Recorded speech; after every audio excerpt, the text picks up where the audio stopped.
आवश्यक विशेषण यानी एडजेक्टिव का अंग्रेजी रूप। चूंकि जितने भी पार्ट्स ऑफ स्पीच हैं वर्ब को छोड़कर, मेन वर्ब और नाउन को छोड़कर, वो सीमित हैं, उनकी संख्या भी सीमित है, तो उनको अंग्रेजी में उसकी अंग्रेजी क्या होती है जानना हमारे लिए आसान है। ये अलग से हमने जो है एक ये प्लेलिस्ट जोड़ा है, ये आवश्यक विशेषण यानी एडजेक्टिव का अंग्रेजी क्या होता है, और ये आपको सामान्य रूप से भी बोलने के लिए ये सारे वर्ड्स जो वोकैबुलरी है ये आपके पास होना चाहिए। ये पार्ट 2 है। पार्ट 1 में हमने जो बताया था कि कुछ का संख्या के लिए, मात्रा के लिए, उसके बाद बहुत का संख्या के लिए, मात्रा के लिए, सम और एनी जो 2 वर्ड है इसके क्या क्या अर्थ होते हैं, किन परिस्थिति में हमको सम का प्रयोग करना है, किस परिस्थिति में हमको एनी का प्रयोग करना है, ये पहले पार्ट में था। ये हमारा सेकंड पार्ट है और इस सेकंड पार्ट में हम चर्चा करने जा रहे हैं कुछ अन्य जो एडजेक्टिव्स हैं, विशेषण हैं अंग्रेजी में जिसे हम बोलते हैं, उसकी अंग्रेजी क्या होती है ये आपको याद भी रखना चाहिए। सबसे पहला है कि ए या 1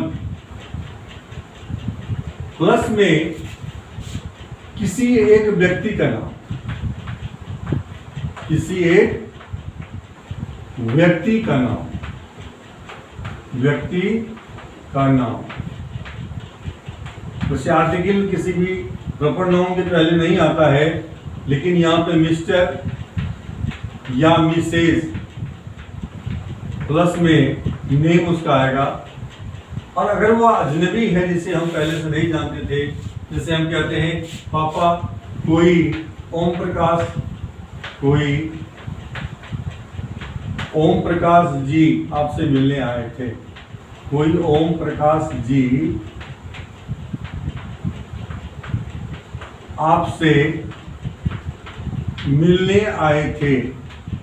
ये व्यक्ति है, व्यक्ति के नाम से पहले आर्टिकल नहीं आता है, लेकिन यदि वो व्यक्ति अजनबी है जिसे हम नहीं जानते थे, तो ये बताने के लिए कि वो अजनबी है थे मेरे लिए कि हम ए का प्रयोग करेंगे उनके नाम के पहले या 1 का प्रयोग करेंगे। इस तरह से हो जाएगा। हम क्या कहेंगे, पापा, रुकेंगे, कॉमा देंगे, a mister Om Prakash, a mister Om Prakash came to see you.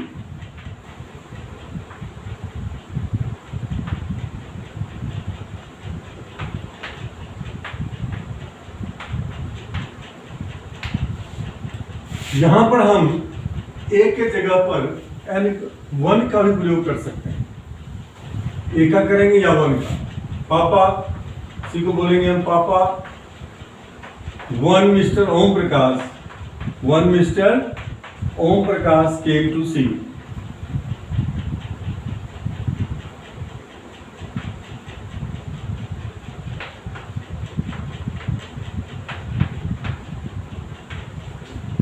इस ए या 1 का जो यहां अर्थ है वो है कोई व्यक्ति, कोई अजनबी व्यक्ति, कोई अजनबी व्यक्ति है तो उसके नाम के पहले व्यक्ति का नाम,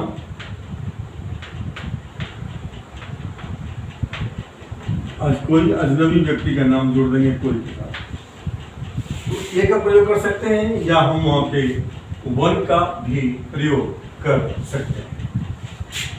ये एक विशेष उपयोग है, यूज है, जो आपको याद रखना चाहिए। हो सकता है कि कोई आपसे ये कहे कि तुम्हें तो आर्टिकल का यूज करना भी नहीं आता है, क्योंकि आर्टिकल का प्रयोग किसी व्यक्ति के नाम के पहले नहीं आता है, तो आप वहाँ बता सकते हैं कि अगर कोई व्यक्ति अजनबी हो जिसे हम पहले से नहीं जानते हैं, तो उसके नाम के पहले हम ये जताने के लिए कि वो अजनबी था या है, हम ए या 1 का प्रयोग कोई के अर्थ में करते हैं, कोई वह व्यक्ति था। कोई का दूसरा होता है सम। सम का मतलब होता है कोई। कोई कौन?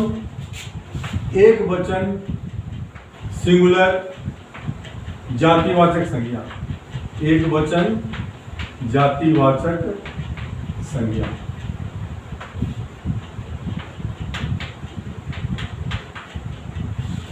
सम के साथ हम सम प्लस यहाँ पे उदाहरण हम उसका ले सकते हैं कि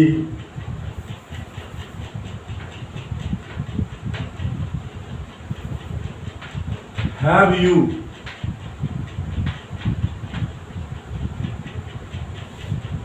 सम pen, have you some pen, क्या तुम्हारे पास कोई कलम है, हैव यू सम मनी, वगैरह वगैरह हम प्रयोग करते हैं। सम प्लस जो है होता है नाउन।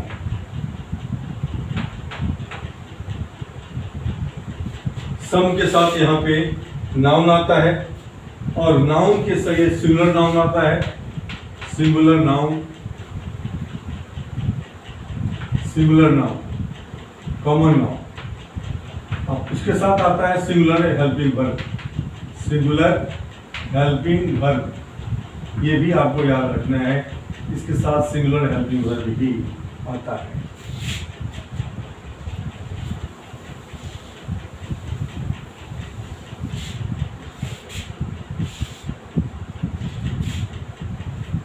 जैसे कि उदाहरण तो कोई व्यक्ति, जैसे सम पर्सन, पापा, कोई व्यक्ति बाहर आपसे मिलने के लिए इंतजार कर रहा है, तो हो जाएगा सम पर्सन, सिमिलर है यहाँ पे, is waiting outside, is waiting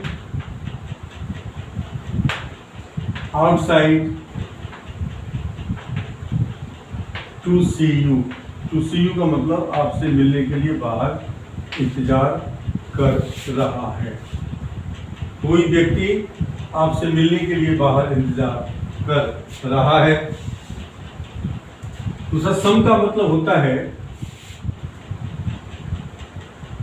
सम के पहले अगर इन आए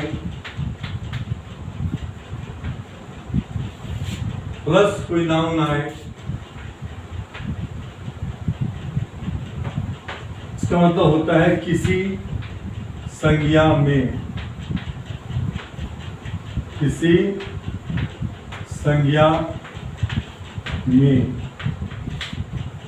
इन आएगा उसके पहले और फिर सम आएगा, तो इस सम का मीनिंग होगा किसी, कोई नहीं होगा, ये किसी होगा, किसी संज्ञा में। उदाहरण के तौर पर आई हैव, मैंने इसको किसी किताब में पढ़ी है, I have read it, I have read it, मैंने इसे पढ़ा है इन सम बुक, किसी न किसी या किसी किताब में, इन सम बुक, मैंने इसे किसी किताब में पढ़ा है, इन लगा हुआ है यहाँ पे, इन सम बुक मतलब किसी संज्ञा में, किसी किताब में मैंने इसे पढ़ा है, उसे पढ़ा है। आई हैव रेड इट, या I have read this, I have read that, जो भी है, इन सम बुक, इसका मतलब हो गया कि किसी किताब में, किसी वस्तु में, इन सम बुक। सीधा सम रहेगा और सिंगुलर नाउन आएगा, तो इसका मतलब है यहाँ पे कि कोई एक व्यक्ति, सम मतलब कोई। Is it clear? ये छोटी छोटी बातें हैं लेकिन ये बड़े बड़े काम करते हैं। दिखने में ये छोटे छोटे होते हैं लेकिन जब हम बोलते हैं या लिखते हैं तो ये बहुत कमाल करते हैं, इसलिए हमें ये पता होना चाहिए। उसका होता है काफी। ये काफी जो शब्द है हिंदी में, ये मात्रा भी बतलाता है, क्वांटिटी, और ये संख्या भी बतलाता है। इसकी अंग्रेजी होती है एनफ, ENOUGH। जैसे उसके पास काफी पैसे हैं, उसके पास काफी पैसे हैं। अंग्रेजों की he has enough money, he has enough money, he has enough money. इस लाइब्रेरी में काफी किताबें हैं, इस लाइब्रेरी में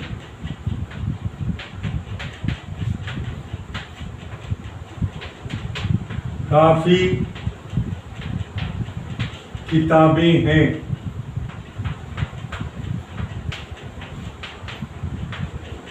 हो जाएगा there are enough books, there are enough books in this library, in this library। इसलिए लाइब्रेरी में काफी किताबें हैं, इसके रीजन होती है।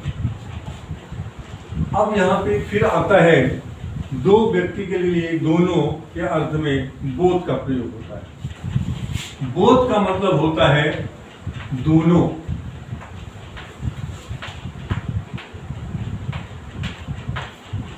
यहाँ बोथ के साथ में प्लूरल नाउन आता है, प्लूरल नाउन। अब प्लूरल नाउन के साथ आता है प्लूरल वर्ब।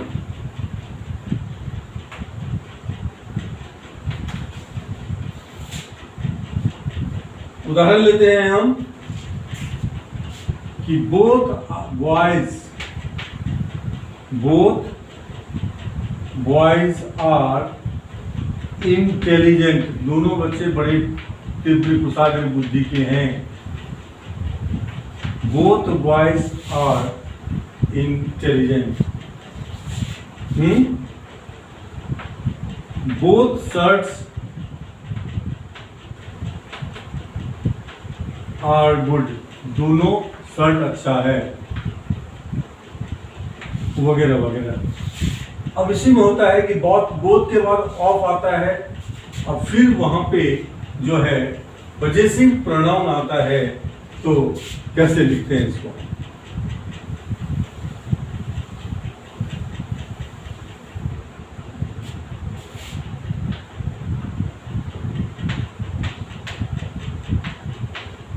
दोनों की इंग्लिश होती है both of. Number 1 us, both of you. तीसरा है both of them.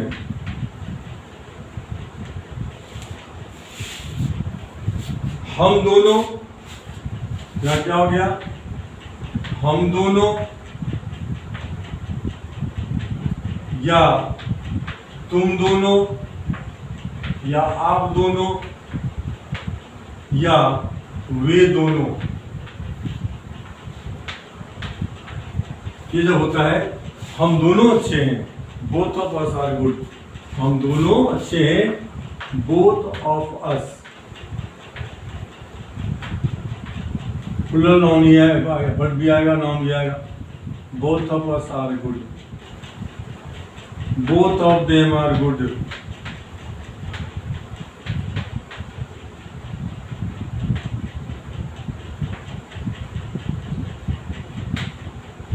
Both of you, तुम दोनों अच्छे हो, both of you are good. दूसरा बोथ के साथ ऑफ के बाद बोथ ऑफ प्लस अस या यू या देम। या दो हो सकते हैं इसमें कि राम और श्याम दो लड़के हैं, तो both of Ram and Shyam हो जाएगा। जो नाम रहेगा तो एंड लग जाएगा, प्लूरल नाउन ही आएगा। या जो पजेसिव प्रोनाउन जो भी हमने आपको बताया है वो प्रोनाउन आएगा। एक एक को सिर्फ ध्यान से आपको सुनना है। उसके बाद प्रत्येक की अंग्रेजी होती है ईच या एवरी। प्रत्येक, ईच या एवरी, प्रत्येक का मीनिंग होता है। इसके साथ हमेशा सिंगुलर वर्ब ही आता है, सिंगुलर वर्ब। ईच के साथ, एवरी के साथ, ठीक है। सिंगुलर नाउन, सिंगुलर नाउन और सिंगुलर नाउन के साथ आता है सिंगुलर वर्ब। जैसे कि प्रत्येक लड़का इंटेलिजेंट है, ईच या every boy is intelligent, each या every boy is intelligent.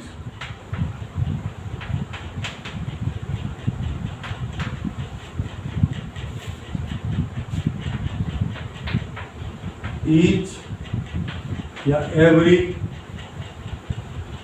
Article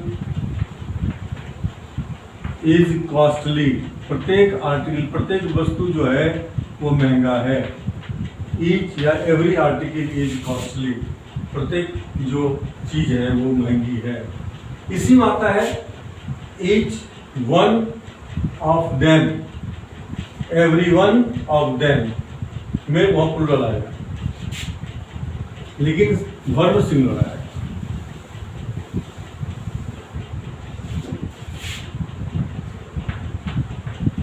each one of, number 1 आएगा यहाँ पे अस, 2 यू, 3 अस तो आ गया, देम, 4 पर्सन, पर्सन्स नेम है, joint by a, joint by a. जैसे each one of Ram and Shyam, each one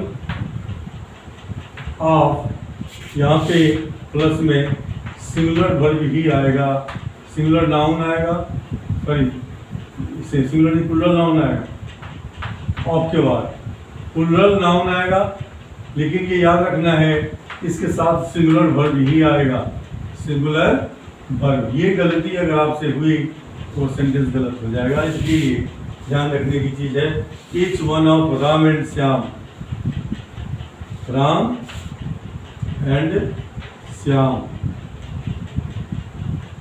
is good,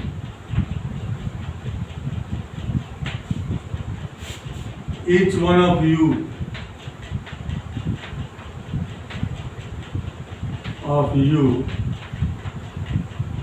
is good,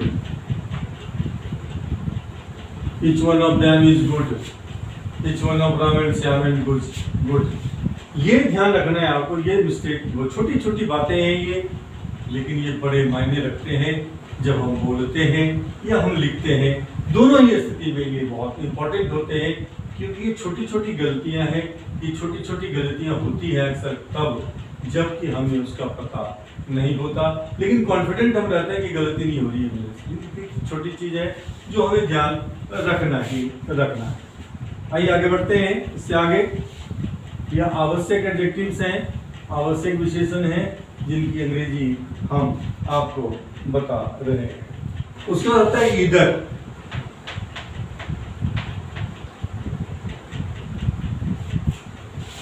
इधर का मतलब होता है दो में से कोई एक, दो में से कोई एक।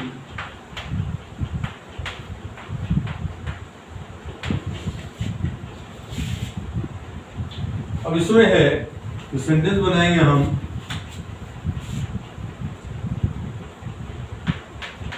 इधर ऑफ के बाद फिर आ जाएगा प्लूरल में, आ जाएगा पॉसेसिव प्रोनाउन। इधर of them will get a prize, will get a prize। ये प्लूरल होगा यहाँ पे, जैसे इससे पहले हमने किया है, ईच अर्ली में भी किया है। ऑफ देम आता है, ऑफ अस आता है, ऑफ यू। इधर of them will get a prize, यानी कि दोनों में से, उनमें से दोनों, उन दोनों में से किसी एक को प्राइज मिलेगी। ईच वन ऑफ देम, जैसे हमने किया था पहले, हमारा इधर ऑफ देम मतलब हो गया दोनों में से कोई है, या इधर ऑफ द टू, इधर ऑफ द टू का मतलब है दो व्यक्तियों में से विल गेट ए प्राइज। इधर का होता है, इसी तरह से नीदर का होता है दोनों में से किसी को नहीं, NEITHER। नीदर का मतलब होता है दोनों में से किसी को नहीं, दोनों में से कोई नहीं,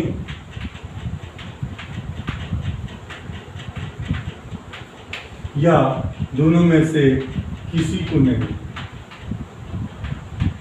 किसी को नहीं, यानी दोनों में से किसी को अगर प्राइज नहीं मिलेगी तो यहाँ हो जाएगा neither of them will get a prize. Neither या नीदर नेगेटिव फॉर्म में है, इधर जो है अफर्मेटिव फॉर्म में है। ये इसको हम प्रूव करेंगे। अब हम आते हैं कुछ ऐसे शब्दों विशेषण के बारे में जो काफ़ी सारा बोलने में या लिखने में हमारे यूज में आता है, और वो जोड़े में रहता है। जोड़े में जैसे कमर भर पानी, कमर भर पानी, यहाँ कमर भर पानी है। कमर का मतलब होता है हमारा वेस्ट, WAIST। ये जो कमर भर पानी का मतलब हो जाएगा वेस्ट। डीप, यहाँ पे हाइफन डाल देंगे, वेस्ट डीप वाटर, कमर भर पानी। उसी तरह से लगेगा ठेहुना भर पानी, ठेहुना भर पानी, या ठेहुना का अंग्रेजी होता है नी, हो जाएगा नी डीप वाटर। उसका होता है छाती भर पानी, छाती भर पानी, इसका हो जाएगा चेस्ट डीप वाटर। गर्दन भर पानी, गर्दन भर पानी, ये हो जाएगा नेक डीप, नेक डीप वाटर, इसकी अंग्रेजी होती है। इसी तरह से अगला हम चलते हैं जो आता है जैसे चम्मच भर पानी चीनी, हम कहते हैं चम्मच भर चीनी। मुझे आप चम्मच भर चीनी देंगे? Will you give me A spoonful of sugar? इसका हो जाएगा अ स्पूनफुल ऑफ शुगर। चम्मच भर पानी है ये, उसका होता है मुट्ठी भर चावल, मुट्ठी भर चावल।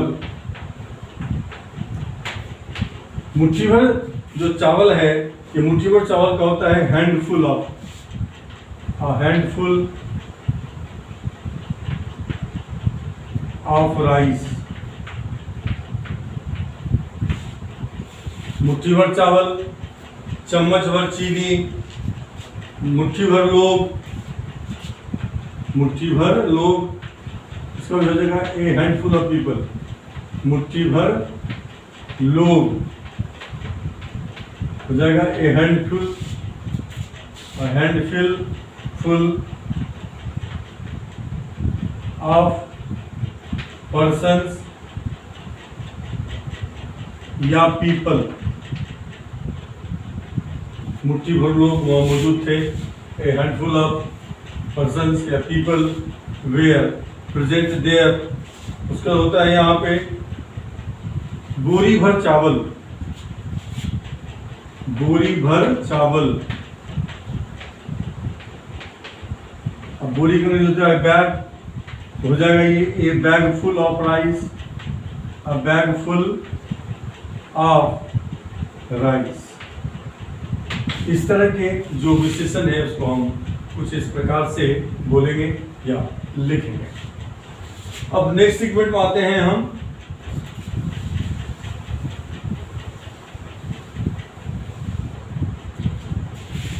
गरम गरम चाय, गरम गरम चाय का मतलब है पसंद के योग्य,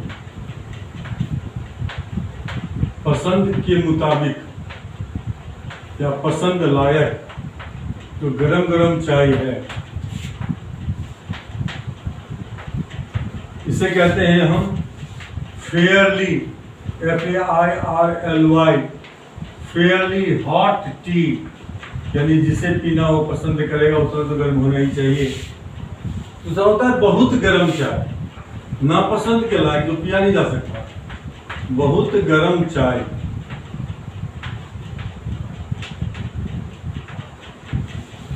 इसका होता है यहाँ पे रैदरली या रैदर हॉट। रैदर हॉट का मतलब हो गया नापसंद के योग्य, जो पीने के योग्य नहीं है वो नापसंद लायक है, बहुत ज़्यादा ज़रूरत से अधिक जो है गर्म है, वो पीने के लायक नहीं है, उसे कहेंगे हम फेयरली था। ऊपर में इसका हो जाएगा rather hot T, rather hot T. मुझे उम्मीद है कि आप इसे समझ रहे हैं और ये देखेंगे कि ये कितना उपयोगी जो है ये। उसी तरह से होता है इसमें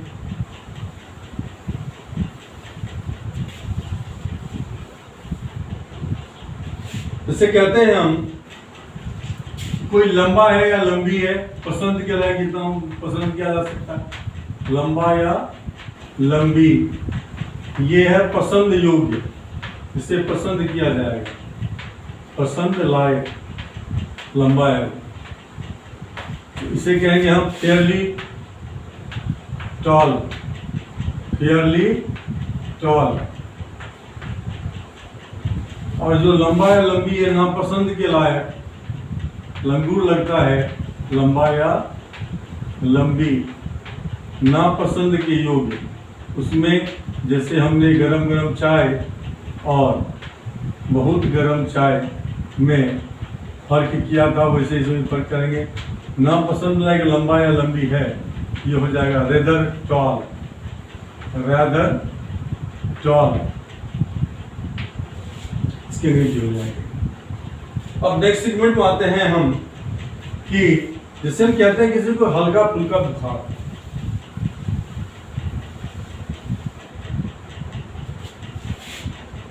हल्का फुल्का बुखार।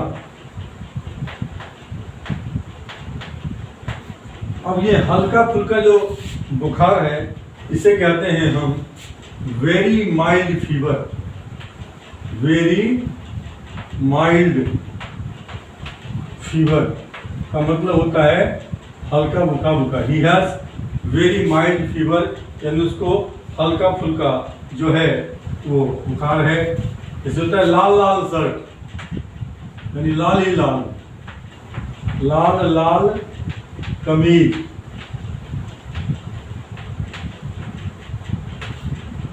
इसको बोलेंगे हम डीप रेड, डीप रेड, लाल लाल का होगा deep red shirt. Deep red shirt का मतलब है लाल लाल कमीज। जैसे मीठा मीठा सुगंध, मीठा मीठा सुगंध। इसका हो जाएगा वेरी स्वीट, जो है सुगंध का होगा स्मेल, वेरी स्वीट स्मेल। उसी तरह से होता है मंद मंद मुस्कान,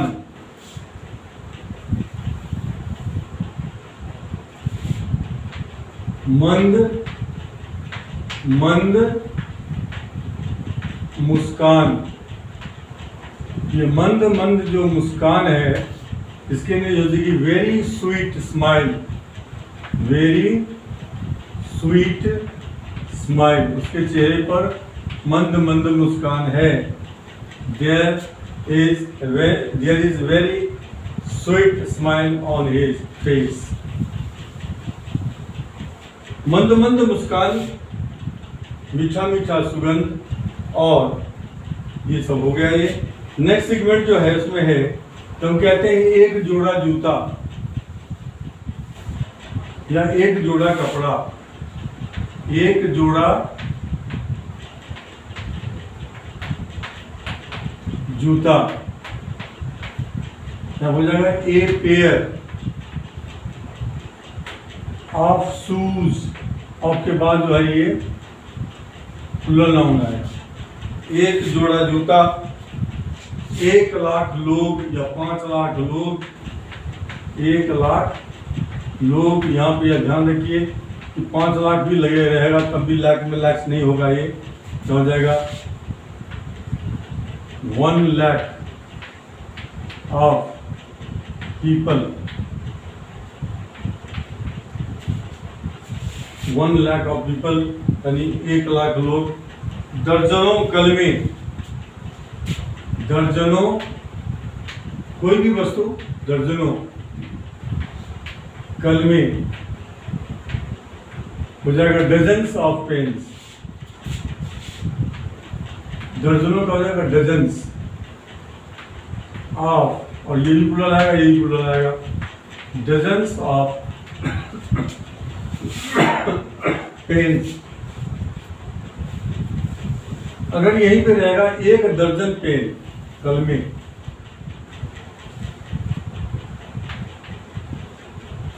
यहीं पे 1 लग जाए इसके साथ, 1 दर्जन कलमे, तो यहाँ पे सिंगुलर हो जाएगा ये 1 दर्जन कलमे हो जाएगा। A dozen of pens, a dozen of, यहाँ सिंगुलर आएगा, यहाँ भी प्लूरल आएगा पेन्स। ये नेक्स्ट सेगमेंट का है और मुझे उम्मीद है कि ये आपको अच्छा लग रहा होगा। उसके बाद होता है कि जब वर्ब का थर्ड फॉर्म में वो विशेषण बन जाता है तो किस तरह से वाक्य का या शब्द का निर्माण हम करते हैं। जिससे है चलती गाड़ी, ये लास्ट आइटम है जो बताने जा रहे हैं आप आज के लिए। चलती गाड़ी या इसको कहते हैं चलती हुई गाड़ी। चलती, चलती हुई गाड़ी कौन सी? ट्रेन। इसका अंग्रेजी हो जाएगा रनिंग ट्रेन। यहाँ पे वर्ब का आईएनजी फॉर्म आ जाएगा, रनिंग फॉर ट्रेन। इसे कहते हैं हम जेरंड। वर्ब का आईएनजी फॉर्म जब एडजेक्टिव बन के आता है, और ये हम नॉन फाइनाइट वर्ब में प्रैक्टिकल इंग्लिश ग्रामर में हम इसकी चर्चा पहले कर चुके हैं और हम बता भी चल चुके हैं। गरजते या गरजते हुए बादल, गरजते या गरजते हुए बादल, इसकी अंग्रेजी हो जाती है a thundering clouds, a thundering clouds। यहाँ वर्ब का आईएनजी आया, यहाँ भी वर्ब का आईएनजी आया, एडजेक्टिव बन गया है। इसे हम कहते हैं प्रेजेंट पार्टिसिपल। और दूसरा होता है पास्ट पार्टिसिपल, जो वर्ब का थर्ड फॉर्म होता है और वो एडजेक्टिव बन जाता है।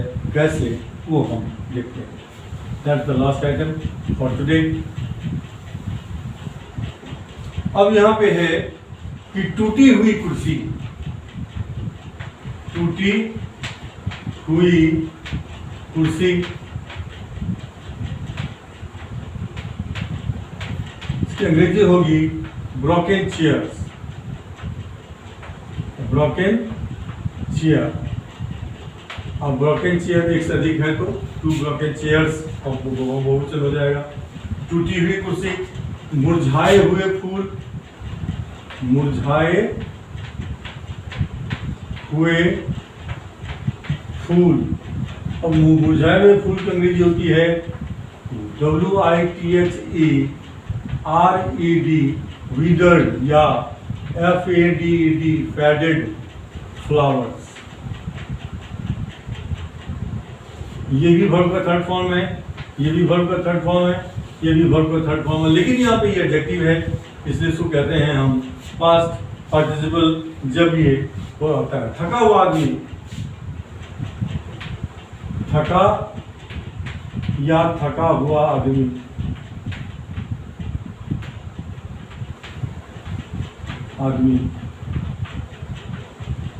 हो जाएगा टायर्ड पर्सन, टायर्ड पर्सन। इस तरह से आप जितने भी क्रिया से विशेषण बनते हैं आप वर्ड का फॉर्मेशन बना सकते हैं, प्रेसिज बना सकते हैं। मुझे उम्मीद है कि आपको ये एपिसोड पसंद आया होगा। ये पार्ट 2 है। अब पार्ट 2 के बाद जो पार्ट 3 से हम शुरू करेंगे, उसमें जैसे बहुत है तो बहुत हम अलग अलग भावार्थों में 30 प्रकार से या 32 प्रकार से जो यूज करते हैं वो वोकैबुलरी बताएंगे। फिर इसी तरह के जगह का है, स्थान का कुछ भी है वो हम आपको बताते रहेंगे। मेरा आपसे निवेदन है कि आप please do subscribe my channel.